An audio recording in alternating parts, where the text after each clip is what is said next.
जय श्री कृष्णा। राधे राधे भक्तजनों, आज आप सुनेंगे तुलसी माता की खूब सुंदर व्रत कथा।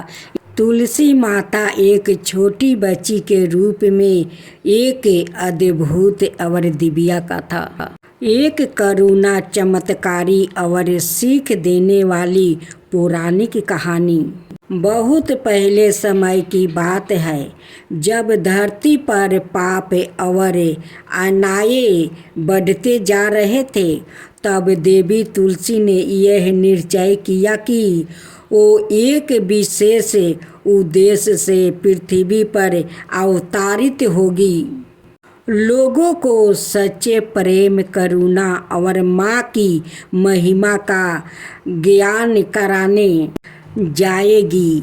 उत्तर दिशा में बस एक शांत और हरियाली सी भारा गांव था, बर्जपुर। वहाँ एक साधारण ब्राह्मण रहते थे, जिनका नाम था धर्मदत्त।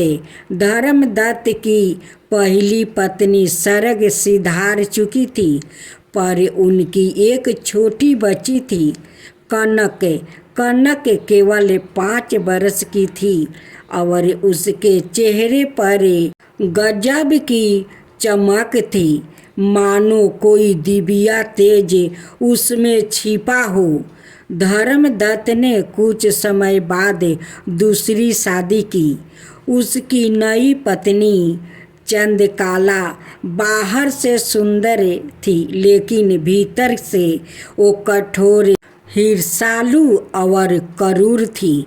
उसके कनक से अनजाने में ही जलन होती थी, क्योंकि कनक का मासूम चेहरा, उसके मुंह से निकली हर बात सभी को दिल को छू लेती थी। कनक थी कोई साधारण बच्ची नहीं थी। कनक असल में देवी तुलसी माता का ही एक अवतार थी, जिन्होंने बालिका का रूप धारण कर इस पृथ्वी पर जन्म लिया था। उनका उद्देश्य था एक क्रूर सौतेली माँ के हृदय को सच्चे ममता में पिघलाना और समाज को यह दिखाना कि माँ वो नहीं जो जन्म दे, बल्कि वो होती है जो प्रेम और सुरक्षा दे। सौतेली माँ का अत्याचार। चंद्रकला कनक से दिन भर काम करवाती थी। कभी लकड़ियों लाने के लिए भेजती थी, कभी बर्तन मजवाती थी, कभी घर के बाहर बैठा देती थी, तो कभी तपते धूप में बैठा देती थी। यदि कनक पानी मांगती, वो उसे ताना मारती, क्या मैं तेरी दासी हूँ। यदि कभी कनक कुछ गलत करती, तो थापर और डंडा उसका इंतजार करते। गांव के लोग यह सब देखते, परंतु धर्मदत्त घर के बाहर रहते थे। उन्हें सच्चाई का पता नहीं था। फिर भी कनक कभी चुपचाप आंसू बहा लेती, फिर तुलसी माता के पास जाकर बैठ जाती और तुलसी के पत्तों को सहलाती और धीमे स्वर में कहती, हे तुलसी माँ, क्या माँ का अर्थ यही होता है जो गले लगाए नहीं, केवल डंडे मारे। और उस पल जैसे तुलसी के पत्ते धीरे धीरे हिलते, मानो माता उसे सुन रही होती है। एक दिन चंद्रकला ने क्रोध में आकर कनक को झाड़ियों में धक्का दे दिया। कनक बेहोश हो गई। पूरा गांव इकट्ठा हुआ, पर जब सब उसे उठाने ही वाले थे, तभी एक तेज प्रकाश फैला। कनक के शरीर से एक दिव्य रूप निकला, सवाए तुलसी माता। इस चमत्कार को सब देखकर सत्यबद्ध रह गया। माता ने कहा, मैं कोई साधारण बालिका नहीं, मैं यही शक्ति हूँ जिसे तुम रोज अपने आंगन में पूजा करते हो। आज मैं एक माँ को दिखाने आई हूँ कि माँ क्या होती है।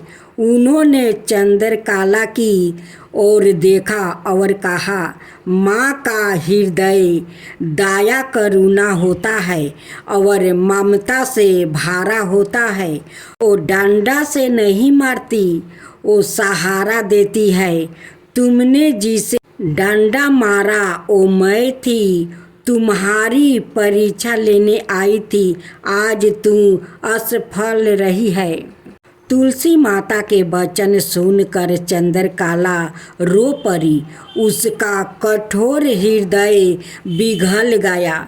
उसने अपने सिर पर हाथ मारा और कहा, हे माँ, मैं तुझे पहचान नहीं सकी, अपने ही भाग्य को लात मारी है। मुझे क्षमा करो, अब मैं सच्ची माँ बनूंगी। तुलसी माता ने मुस्कुरा कर उसका माथा छुआ और कहा, हर स्त्री के भीतर माँ की शक्ति होती है, बस उसे जगाना पड़ता है। आज से तुम ना केवल कनक की माँ हो, बल्कि मेरी भी तुम बेटी हो। तुलसी माता अंतर्ध्यान हो गई। कनक फिर से उसी रूप में वो जिंदा हो उठी, पर अब सब कुछ बदल चुका था। चंद्रकला ने उसे दिल से लगा लिया। कनक ने पहली बार माँ के हाथ से भोजन खाया। गांव वालों ने उस दिन से कनक को जीवित तुलसी कहकर वो पूजा करता था। जय जय तुलसी माता, जय जय तुलसी माता, सब जग की सुखदाता वरदाता।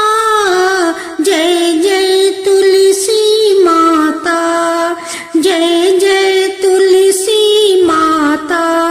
सब योग के ऊपर, सब रोग के ऊपर, रुझ से रक्षा करके भाव तराता। जय तुलसी माता, रुझ से रक्षा करके भाव तराता। जय तुलसी माता। बाहु पुत्री है सायामा, सुरबली है गारामा, विष्णु प्रिया जो तुम के सेवे सोनर तर जाता। जय जय जय तुलसी माता, जय जय जय तुलसी माता। हरि कैसे सभी राजते, त्रिभुवन से हो बनती थी। पतित जनों की तारानी तुम हो भी खाता। जय जय तुलसी माता, जय जय तुलसी माता। लेकर जन्म बिजन में आई, दिव्या भवन में मानव लोगी तुम ही से सुख सनपति पाता। मानव लोग तुम ही से सुख सनपति पाता। जय जय तुलसी माता, जय जय तुलसी माता।